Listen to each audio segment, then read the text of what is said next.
Hi, this will be a short video to introduce the idea of CSS variables. CSS variables are a new concept with CSS. It's a new feature. It's supported in a lot of browsers. I have an example here in Chrome, and I'll open up brackets, and you can see I've created a div with several child divs, right? And there's a style tag down here. So I'm just going to do all my work in this document, and then it should appear here, right? So how do they work? Well, let's say we have a definition for each of these box class items there, right? And I want to say, they have a width of 100 pixels and a height of 100 pixels and a border of 4 pixels solid, right? Now we see something here, and maybe we need a little margin, so we'll put a little margin on there, right?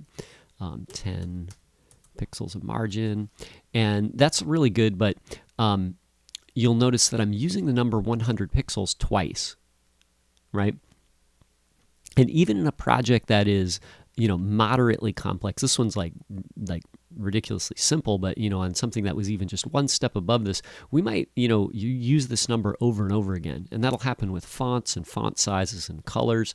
And it becomes kind of a hassle when you want to make changes, because you got to dig through all of your CSS code and make changes to it, and find each of the elements that have the same value and change them, right? What we can do here though is this: we can define a variable. So I'll say, how about box size, right? And I can give it a value of 100 pixels. And then what I'll do is right here, I'll replace this with var and then box size. And now they'll all have the same size. And what's great is now, instead of having to use the same value again here and change it, I'll use the same variable, and then I can change the value up here. So I can make it 120, or I can make it 90 or 80. Maybe they should have been 60, something like that, right? So what went on here? Well, we defined a placeholder for this value, sort of a named, element that represents this value, a named property. They actually call these CSS custom properties, right? So this is a custom property that we've created, and it has this value, and then we can pull up the value of that property using the var statement or the var function. Okay, so that's pretty good. There's a couple rules here. Variables always have to begin with a double dash. So you have to begin with 2 hyphens, okay? That's not just a style thing, but it just doesn't work if you have 1 hyphen or no hyphens, or the $sign, or, no hyphens, right? They have to begin with a double hyphen, okay? And I think they did this so the names don't clash with other names, okay? Second, you have to get the value with the var function, so you can't just use the value name like this. It doesn't work, right? So you can see the width is not being set there. So then there's just a couple other things that you really need to know here. When you're using the value, if you, I'm not including a unit here, and for some reason it's kind of saying yeah, actually, I'm going to measure that as 60 pixels anyway. But in a lot of cases, this won't work, right? So, if you wanted to put a unit on there like 60 pixels, or maybe it should have been 60 ems or 60%, something like that, tacking the unit on after the var statement doesn't work. So you're not allowed to do that. What you are allowed to do, though, is this. If you say calc, you can multiply a unitless value, like in our case, the 60 here is without a unit. So I can multiply that times 1 and a unit.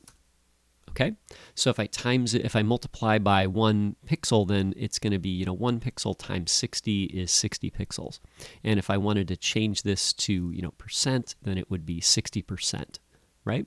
And so this is kind of your procedure there, right? So if you have a unitless value, then you'll need to do this trick with calc.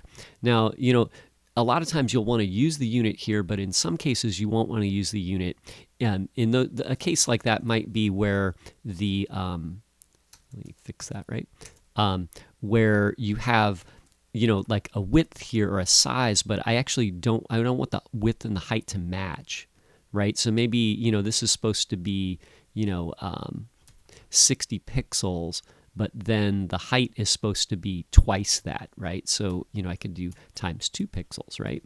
So in this case, I can take the number here and multiply it, right?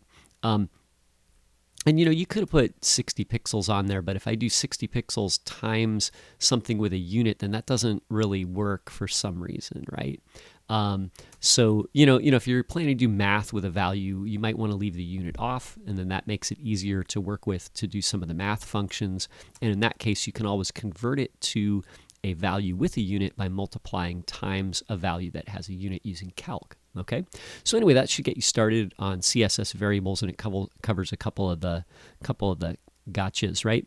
And thanks for watching.